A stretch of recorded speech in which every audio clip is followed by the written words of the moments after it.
रामकृष्ण हरी माऊली कृपा तीर्थयात्रा सत्संग सेवा मंडळ आयोजित नेपाळ विदेश यात्रा यात्रेत सहभागी झालेले सर्व भाविक 85 यात्रेकरूंचा ग्रुप आता आम्ही मुक्तिनाथ या ठिकाणी मुक्तिनाथ धाम या ठिकाणी पवित्र तीर्थस्थळी आम्ही दर्शनासाठी आलेलो आहोत. आणि हे पहा, खूप उंचावर असणारं हे तीर्थक्षेत्र. आता थोड्या काही स्टेप पायऱ्या चढून आता मंदिराच्या प्रांगणामध्ये प्रवेश आमचा सगळ्यांचा होत आहे. हे पहा, अतिशय सुंदर आणि अतिशय निसर्गरम्य, खरोखर स्वर्गसुखाचा अनुभवायला मिळणारं हे ठिकाण, अतिशय पवित्र ठिकाण. हे पहा, हे आम्ही आता मंदिरात पोहोचलेलो आहोत. हे मुक्तिनाथ धामाचं मंदिर आहे.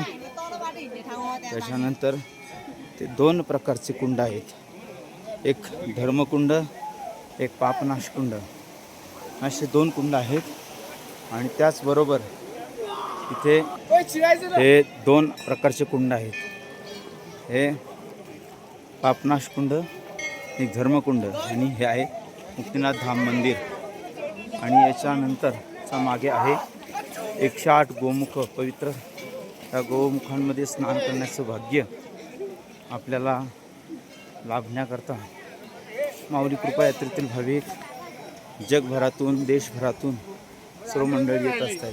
हे अशा प्रकारचं हे गोमुख आहे. आणि या गोमुखांखाली सर्वजण स्नानाचा आनंद घेत असतात. हे मंदिराची बॅक साईड आहे.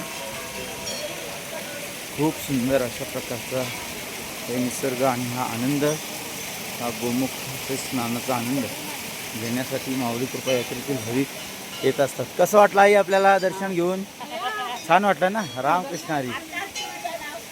हा रामकृष्ण हरी.